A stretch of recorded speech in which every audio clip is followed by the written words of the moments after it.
Hello, my name's Anthony Ginepro, and I'm part of GMAC Analytics. And today we're going to discuss our CDC medical dashboard project. There's two members in GMAC Analytics, myself, and I did some of the data cleansing, the model design, and the confusion matrices. And we've got Michael. Hello, Anthony. This is Michael Mack, and I worked on data compilation and some model design and dashboard design. This is an overview of the presentation we're going to give today. So first we're going to cover problem and the objective that we came up with. Then we'll talk about our data exploration and some trends that we found within the data. We'll discuss our modeling of the data along with model selection and what led to that. Then we'll show our dashboard and severity matrices that are to be used in tandem with each other.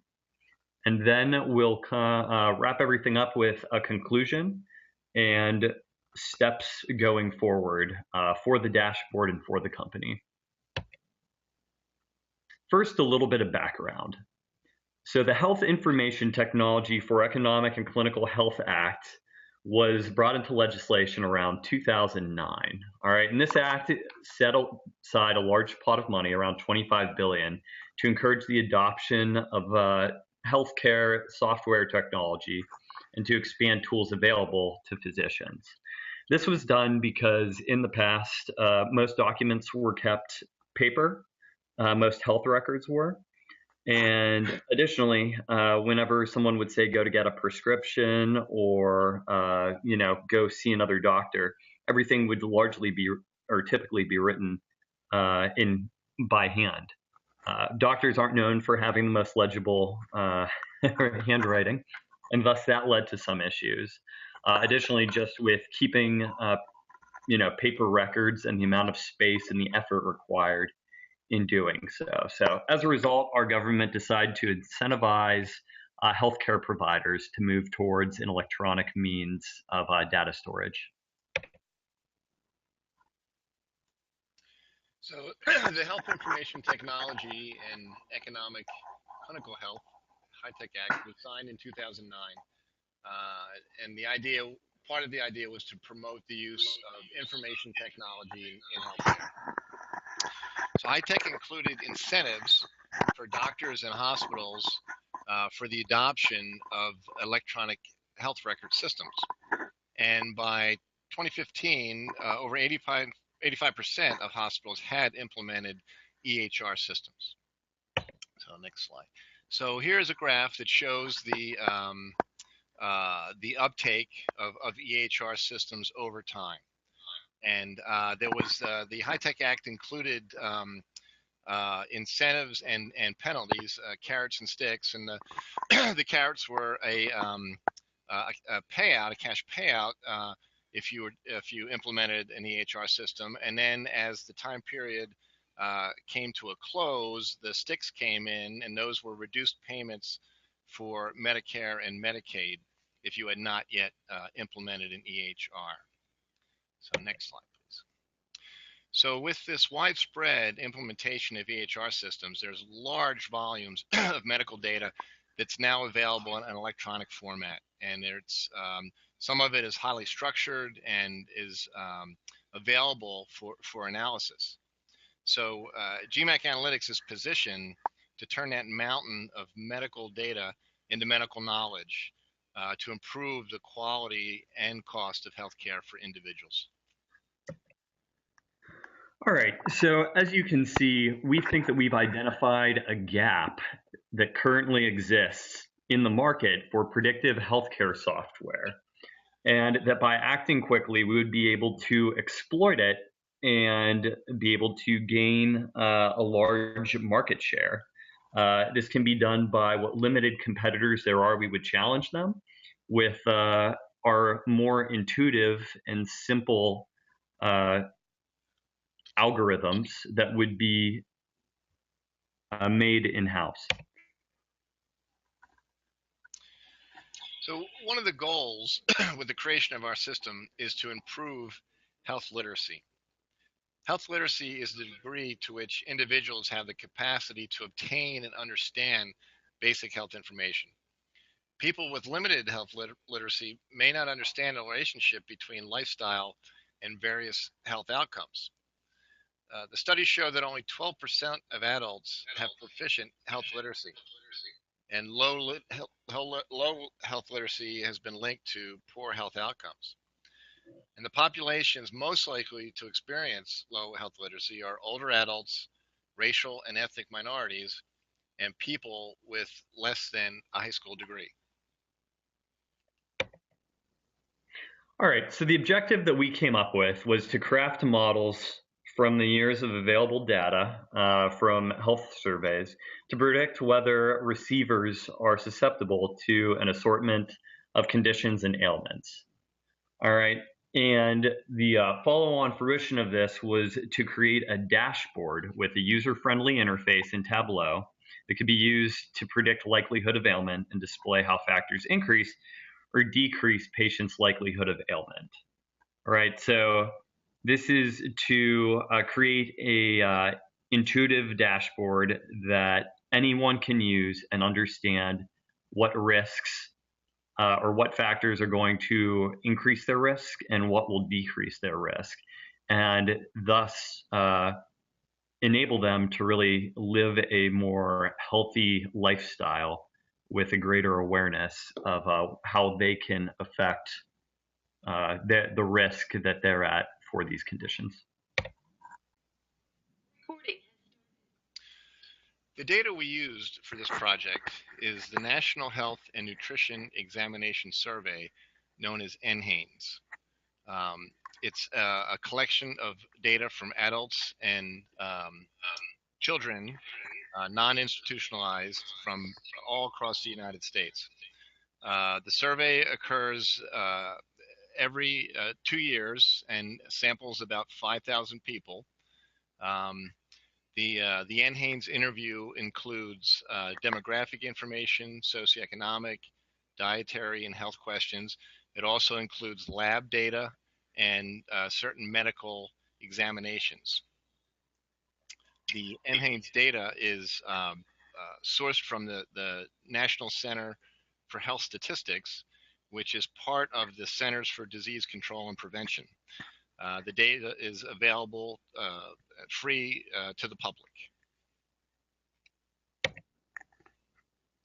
All right, so for the data, just kind of a summary of what we got there. So we got 18 years worth of NHANES data, which again, since it's about 5,000 observations a year, led us to 90,000 observations.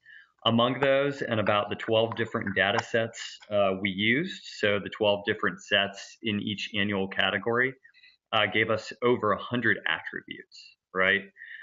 So whenever we're looking at the data, though, we noticed that we had over 2.4 million missing observations. So there was a number of missing values that we identified that we'd have to deal with. We also identified, as far as dependent variables, that we were going to use stroke, heart attack, liver condition, and diabetes as the ailment that we would try and solve for. So as far as quality and transformation goes, so as I said, that 2.4 million missing observations is a lot of data to be missing. What we realized is that some of the questions that were asked were only asked to certain age groups. So for instance, under 7 years of age wouldn't have recordings for certain blood pressure data. If you were underneath 18 years of age, they wouldn't ask you certain questions in regarding to, say, alcohol use. And if you were under 21 years of age, there were additional group of questions that they wouldn't ask you. So because there were so many questions that applied really only to adults, and since most of the conditions that we're looking at largely affect the adult populace, at least more than children, we chose to eliminate all observations under 21 years of old and 21 years of age. So getting rid of that data, we would have thought wouldn't have eliminated so many observations, but on a second look, we found that the approximate median age is right around 32 years old, 33 years old. So as a result, it cut out almost 41,000, 42,000 observations. So as a result, we were left with a data set of 48,500-ish observations, a little bit more than that. So with that data, we now had right around 100 attributes that we identified that we would possibly be able to use. So looking at those observations, there were a number that were still missing observations, somewhere in the ballpark of about a million and a quarter observations. So we ended up identifying that some of the variables we could impute. So for instance, if there was a question of, are you a smoker? Yes or no? A follow-up question they would ask would be, what age did you start smoking at? Well, everyone that answered no to the initial question would get an NA for the follow-on question.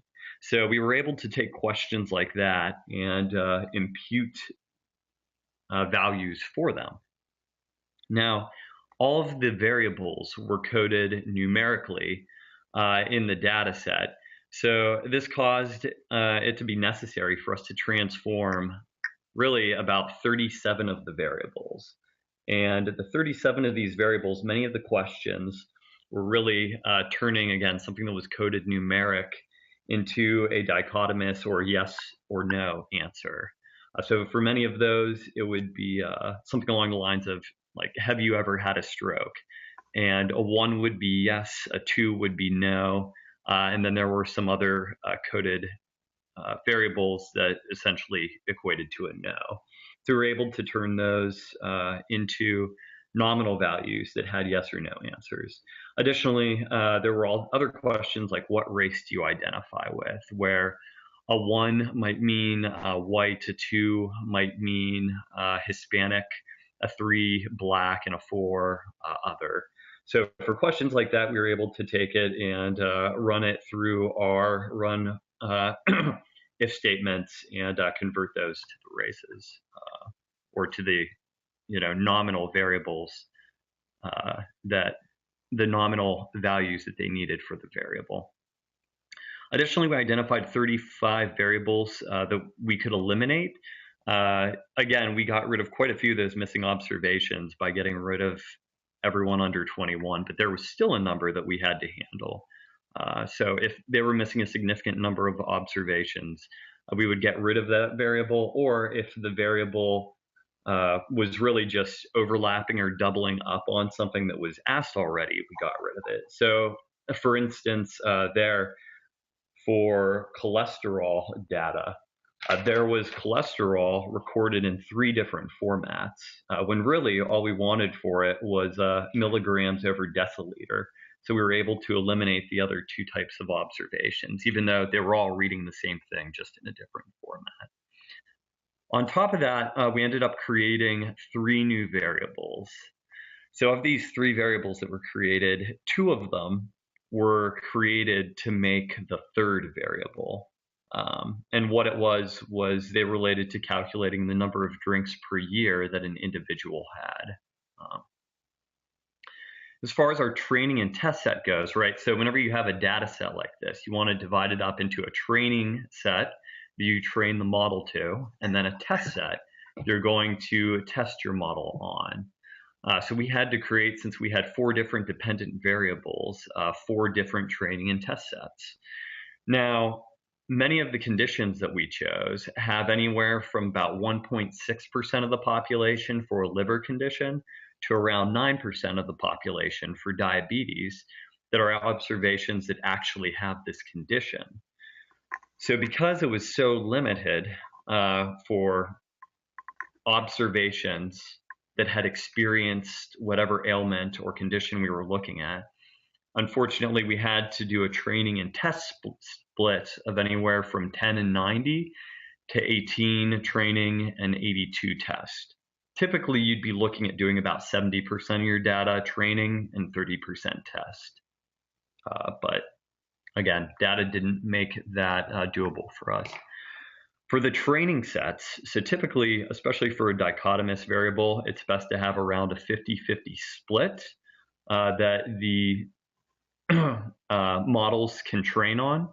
Unfortunately, again, because the limited number of positive observations of our conditions, we ended up having anywhere from a 30-70 split for liver condition up to about a 50-50 split for diabetes, which again, 50-50 is pretty good. That's what we were hoping for. And then, yeah, so as said, just the training data is used to develop the model, and then the test data is used to validate it. So the tools used for our project are listed here. We used Excel, Tableau, and R. We used Excel a little bit in the data compilation process to find questions that were in common across all the years for the various data sets. We also used Excel to generate and perform the calculations for the severity matrix. We used R for all of the statistical processes, all the models and calculations were done using R. And Tableau was used to create the dashboard. Tableau is a pretty powerful graphic software that gives you a wide range of options for producing graphs to graphically represent data. It also enables you to upload your graphs up onto a public server for sharing.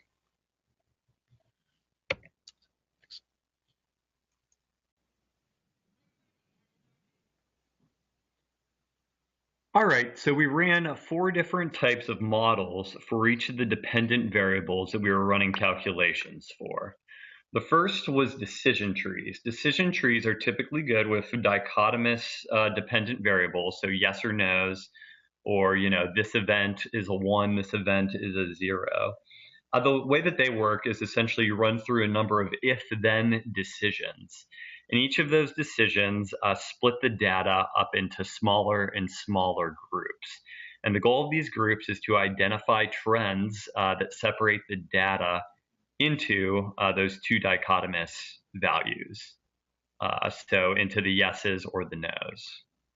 The second type of model that we ran is known as a random forest. So what a random forest does is it makes many decision trees.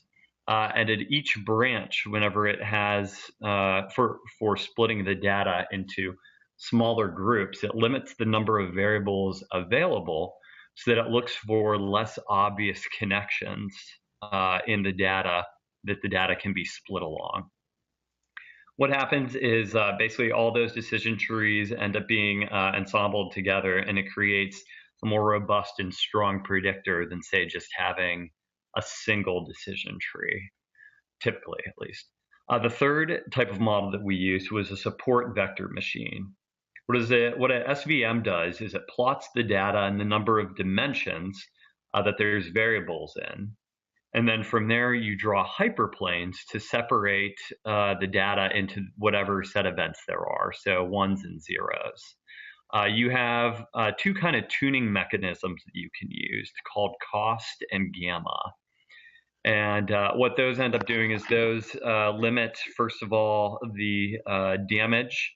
We'll say that having points be on the incorrect side, so zeros, say, on the wrong side of the hyperplane on the one side and ones on the 0 side of the hyperplane, that those do. The other is essentially used to determine how many observations near the hyperplane or that are taken into account close to the hyperplane, which ends up dictating in some ways where that hyperplane is. The last type that we used is logistic regression, also known for use on events, or on problems where you're trying to find the probability of an event. So for this, you can see red points and blue points. Red would be a 0, let's say 1, and blues would be a 1.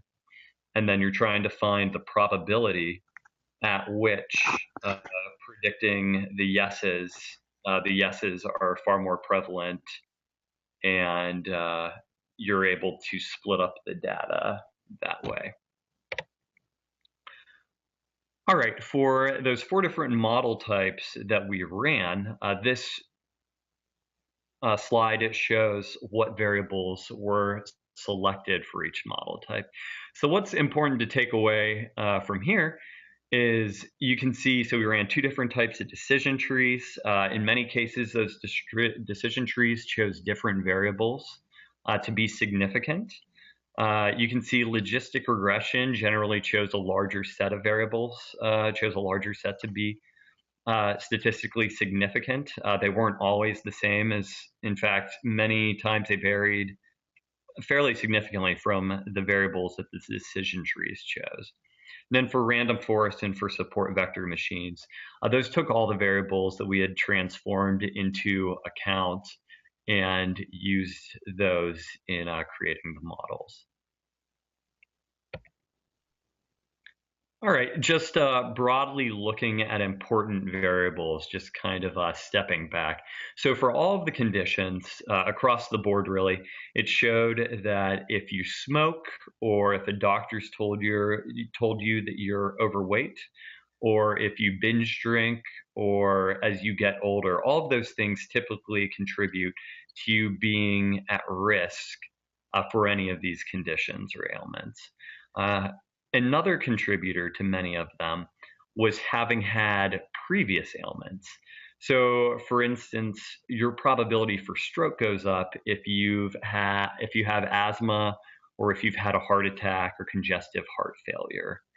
For heart attack, kind of the same thing. So if you have chest pain, or if you've had asthma or heart failure previous, then you're at a higher risk for a heart attack. In liver conditions, if you've had a blood transfusion, you're at a higher risk. Part of that's because hepatitis has been known on occasion to be passed in blood transfusions whenever a poor job screening's been done there. Or retinopathy, that can be an indicator of having a liver condition. Additionally, some other things that contributed to many of these variables would be being a male, or in the case of diabetes, being of African American ethnicity. All right, so for the 4 different models that we ran, we decided that we needed to implement a score. The score that we chose was going to be 4 times the true positive rate minus the false positive rate. The reason we chose this is because for many of the ailments and conditions that we picked, so for instance, liver condition, you have a very, very small percentage of the population that's actually experienced it. As a result, if you only took accuracy, you would get a highly accurate model if every observation said that you don't have this condition, right? Because only 1.6% of the population has had that condition. So as a result, you can see the results from the scores underneath each of the models.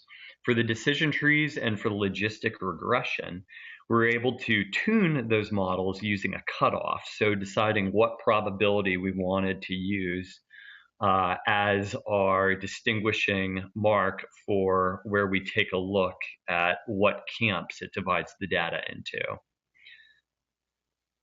So in some ways, that gave decision trees and logistic regression an edge over random forest and support vector machines, because those model types go for high accuracy, not necessarily a true positive rate, being what they go for. Now, the last model that you'll see there that I didn't talk about on the previous slide is the ensemble model. What that is, in this case, was we did a weighted average ensemble that took into account the decision trees and logistic regression. The number used there, or the performance that we gathered scores from, was medium risk. We defined medium risk as whenever 2 times the false positive rate equals the true positive rate. We defined high risk as whenever 5 times the false positive rate equals the true positive rate. As you can see, for all the models except for liver condition, the ensemble gave the best score. For liver condition, the ensemble didn't. However, it still provided more information and better prediction the further along you go with the cutoff points than what the decision tree did. So as a result, we still ended up choosing that as our model of choice.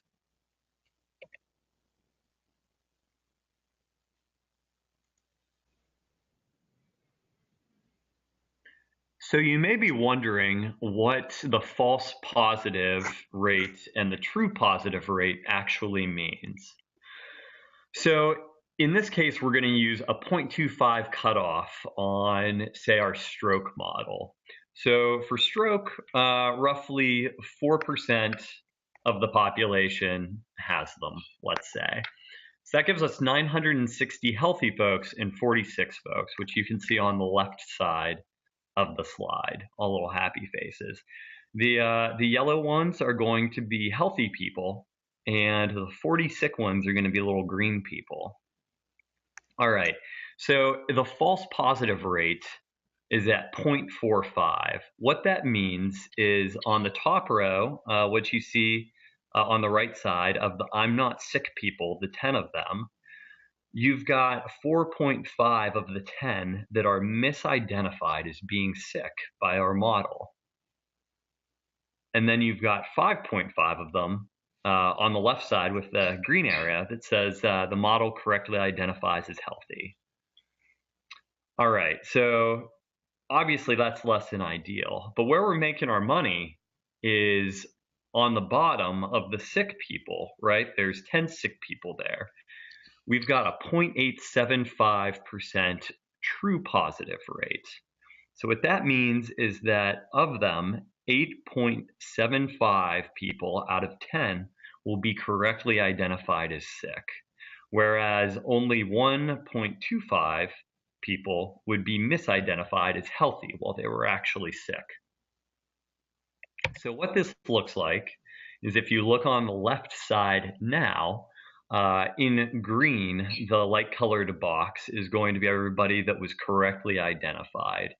And in red, you've got the folks that were misidentified. So in this case, we're doing a good job picking up the people that are actually sick. And while, yes, we're telling some folks that they're at risk of being sick that aren't at risk, it's kind of negated by ensuring that we're telling the sick people, that they're at risk. So those false negatives and false positives that we saw on the previous slide are determined by a cutoff value. So what goes into the selection of that cutoff value? And sometimes you need to think about the costs of false negatives and false positives and decide, which side would you rather be on? And we'll talk about two conditions that illustrate making that decision. One is prostate cancer. It's a slow advancing cancer. Men contract it. The average age is 66. And the saying is that you die with prostate cancer and not from it. You are at an advanced age when you get it, and it advances very slowly. The other condition is phenylketonuria. It's a genetic disease. You're born with it, and it causes the inability of your body to metabolize the amino acid phenylalanine, and it builds up and leads to brain damage if it's undetected. Next slide. So what are the costs of false negatives and false positives for these two conditions? So for prostate cancer, the cost of a false negative is low. If you truly have prostate cancer, but the test says you don't, you're still likely going to die with it and not from it. However, false positive for prostate cancer has a high cost. The positive result usually has a follow-up procedure, a biopsy, which has risks of infection or incontinence. For phenylketonuria, the cost of a false negative is high. The babies develop brain damage if the condition is not detected. And for a false positive, however, the cost is low. The treatment for this condition is just to eat a low protein diet. So if you are a false positive, you'll be eating a low protein diet when you normally shouldn't really have to. But that's really the extent. So for prostate cancer, the cutoff value would be set high because you want to avoid false positives. And for phenylketonuria, the cutoff value would be set very low because you want to avoid false negatives. You want to catch every case. All right, which leads us to the models that we ended up choosing. The ensemble models were chosen because, again, they did a good job predicting true positives. In fact, it was increased performance over all the other model types. So as you can see here, they were a combination of the logistic regression and the decision tree models. So as far as the weight applied to each model, you can see that the logistic regression is weighted more heavily than the decision tree in really every ensemble model type. Whenever we were running the optimization on them, the logistic regression was found to be the more statistically significant model, hence these results. Now, how much more logistic regression matters, we'll say, than the decision tree can be determined by looking at their ratio. So for stroke, it's about a 2-to-1 ratio. For diabetes, it's about a 1.5-to-1 ratio. But then for heart attack, it's nearly 5.5, 6-ish to 1 ratio. And for liver, it's right around 7 or 8 to 1 ratio. So as you can tell, logistic regression model really had a greater statistical significance than the decision tree. But again, both models typically used a fair number of different variables for separating the data into the two different groups. So as a result, that's why there was value in using both types of model. All right, and now Michael is going to conduct a dashboard demo.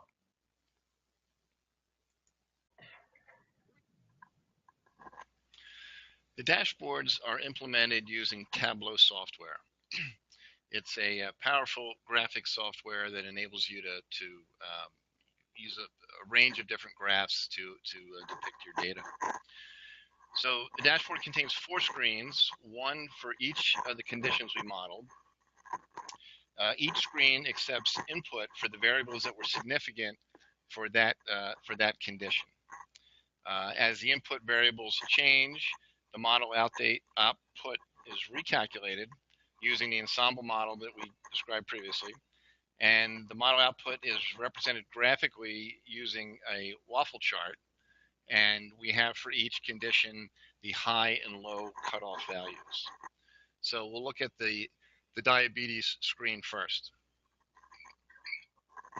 So the variables here were the ones that were significant in the diabetes model, and these are set to your sort of standard normal range values. So one of the things we notice in most of the conditions that we modeled is that age increases the risk of the condition. So if we increase the age from 35 to 55, you see the number go up. So the risk is increasing. For diabetes, other variables that are significant are BMI and being overweight.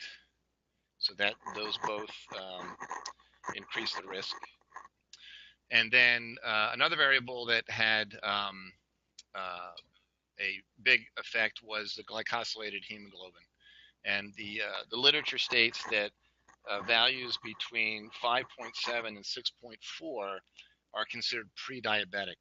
So if we set the glycosylated hemoglobin to 6.4, you see a big jump in the risk, and you're up now approaching that high cutoff value. Another condition that increases the risk is asthma, and that was a little bit surprising, as well as arthritis. Stroke also increases the risk, and that was somewhat expected. There's a known association between um, a stroke and diabetes, and a liver condition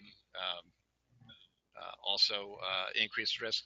And then, of course, if you increase the glycosylated hemoglobin up above the pre-diabetic stage, the risk increases even more. So the next condition we'll look at is stroke. And again, these are the variables that were significant in the stroke model. Again, age is always a factor that will increase the risk. The alcoholic drinks per day is actually protective. If we set it to 1 drink a day, we've got this that value, and then if we increase that to 2.5, the risk actually goes down. So it's somewhat protective, unless you're an excessive drinker, which is greater than 5 drinks every day, and then that increases the risk again. Retinopathy increases the risk, and again, there's a sort of tie in there with the retinopathy with diabetes and stroke. So that kind of made sense.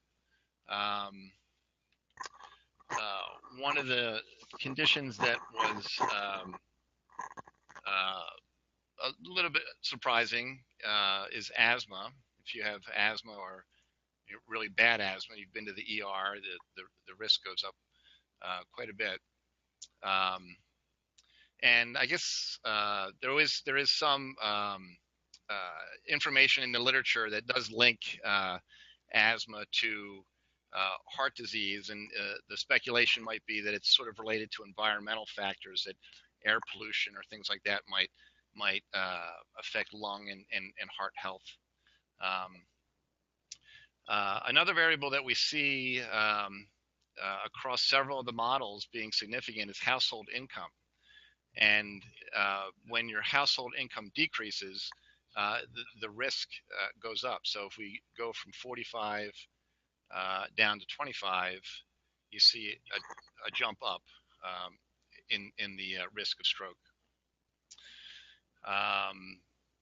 Another one that was a little bit of a surprise was blood transfusion. And there is some speculation in the literature that perhaps blood transfusions could lead to blood clots, which then can cause a stroke.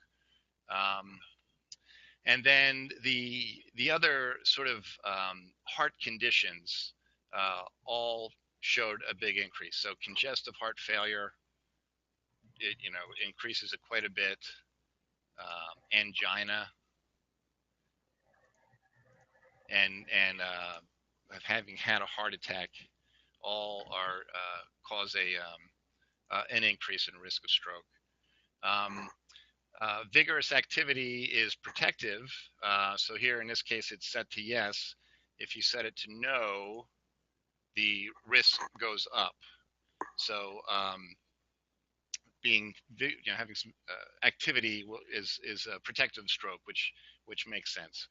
And then other risks were smoking and being overweight. And again, those sort of make sense clinically. So then the next model we'll look at is heart attack. And as we said before, age is a risk factor. Increasing the age increases risk. Gender was a significant factor. Females have a decreased risk over males for heart attack. Chest pain increases the risk. Education is shown to affect risk inversely. So from going from a high school grad to a college grad decreases the risk. So there's an inverse relationship between education and risk of heart attack. Being in the military, being a veteran, increased the risk. That was a surprising finding. Once again, household income, decreasing household income increases the risk of heart attack. And asthma is increases the risk. And again, that's sort of similar to the tie-in we saw with stroke, where perhaps air pollution is affecting lung and heart health, or some environmental factor that can lead to asthma. Again, with stroke, the other heart conditions are all going to increase the risk of heart attack. So congestive heart failure, angina, having had a stroke, and coronary heart disease. So those are all, big risk factors for having a heart attack. And smoking was also a risk. So if you're a current smoker, that increases risk. But one of the interesting things that the model picked up was the age you started smoking is significant. So in this case, this person's a current smoker. Say they started smoking at 15, you see an increase in risk there. But had they started at, say, 45, the risk goes down. So the age that you started smoking is significant in your risk for heart attack. So the last model we'll look at is the liver condition, and this model was the most difficult one to model based on the data that we had. The risk of liver disease increases for males, so females have a lower risk. And a big factor was excessive drinking, and that makes sense that excessive drinking can lead to liver cirrhosis and liver disease. Being born outside of the U.S. increased your risk. I'm not really sure why that was the case. And having chest pain or retinopathy caused an increase. Set those back. And once again, household income. As household income goes down, the risk goes up. Having a blood transfusion increases the risk, and as we mentioned earlier, there's that could possibly be picking up hepatitis through a blood transfusion, or there's some other information in the literature about blood transfusion causing sort of temporary liver damage that could show up as a liver condition. And being overweight and smoking and having chronic bronchitis all increase the risk of liver disease. So at this point, we'll move on to the severity matrix.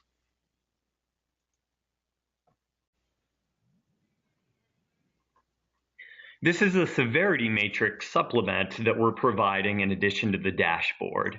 As you can see, there's a key page, stroke severity with charts, heart attack, diabetes, and liver. Just to give you a quick demonstration of how this works, so as previously discussed, in yellow on each table, there will be the cutoff mark for medium severity, which is again 2 times the false positive rate equals the positive ID rate. And in red, there will be a high risk cutoff, which was also shown on each dashboard, that is 5 times the false positive rate equals the positive ID rate.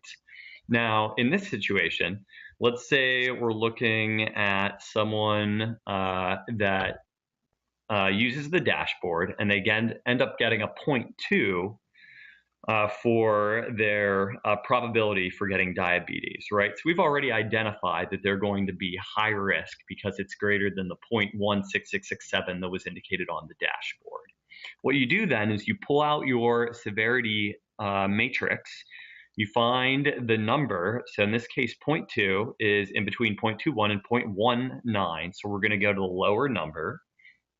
And then we can take a look at the positive ID rate at that number, the false positive ID rate at that number, and then the true positive rate at this number. So the thing to remember with the true positive rate is that these numbers are actually lower than what the population has due to the test and training set splits that we had to use. So as a result, for diabetes, roughly 9% of the population has diabetes, right? So you look at the false positive ID rate and you see a 0.098. So that means out of 91 people, about 9 people would be identified at this level as having diabetes that don't have it. Then the positive ID rate's right around 80%. So out of those 9 people out of 100, roughly 7 of them would be identified as having diabetes. So 7 plus 9 is 16. So roughly 7 out of 16 people at this number will be correctly identified as having diabetes. Essentially, that's how all these severity charts work. Now, to conclude our presentation, some things that we came up with that could be done with the current models. So the first place for improvement is we see improvement of the models that we've submitted, particularly for liver condition, just by gathering additional observations. Because there were so few people, as already discussed, that had actually endured the conditions that we identified or that we were looking at, we believe that more observations would help in train our models and make them more effective. The second area is experimenting more with the support vector machine models. Support vector machines are incredibly powerful, and usually the hyperplane can be used very effectively with cost and gamma. Unfortunately, the way that we train the models is to optimize or limit the amount of error. And in limiting the amount of error, again, the model actually performs better in most of these cases due to the number of observations. If it accepts more, if it counts fewer things as being positives than being negatives. Again, thinking about that 1.6% of people that actually have liver conditions, vice the 98.4% that don't. So using cost and gamma and adapting those to make them more inclusive could make SVMs really work for us. Now, the success with decision trees and random forests suggests to us that trying gradient boosting, should be done. Gradient boosting has some great potential, and we would like to attempt that in the future. Additionally, we think that if we add more models to our ensemble using weighted averaging, we could get even better predictions than what we currently have. Now, on top of that, going forward, there is, for the dashboard in general, some short-term goals, midterm, and long-term goals that we believe the company should go in.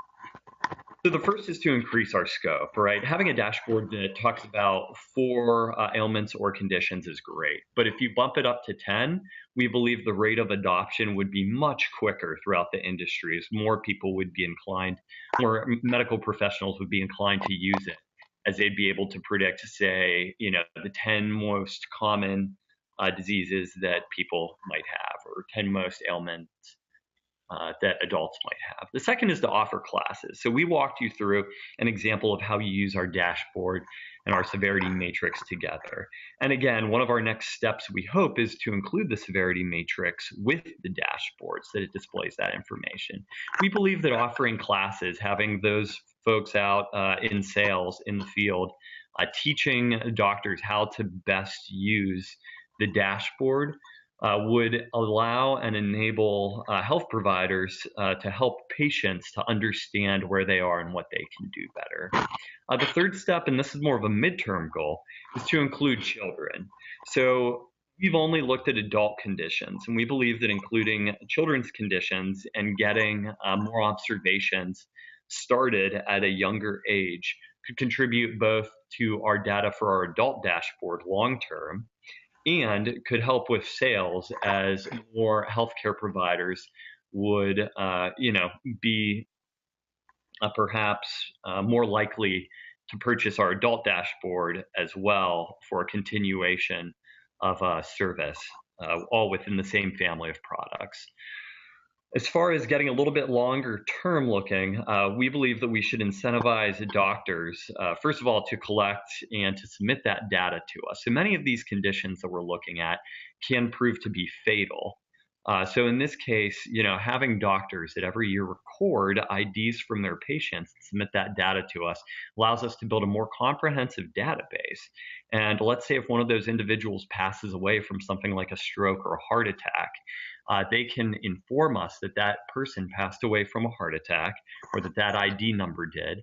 And as a result, we'll be able to add them to our database and come up with better predictions long term from it. And lastly, we believe that adapting to a Hadoop data infrastructure would really benefit our product and would allow us to link more of the data models together and really provide better predictions and more real-time updates to our models as the way that health conditions and healthiness and metrics that are taken from that change over the long run. All right, that concludes our presentation of our medical dashboard. We hope that you'll consider the propositions that we've made regarding our dashboard and where we hope to see it continue. And as said, we are delighted by this product and think that it really has future potential to disrupt the current health industry and the software that's being used there. Thank you.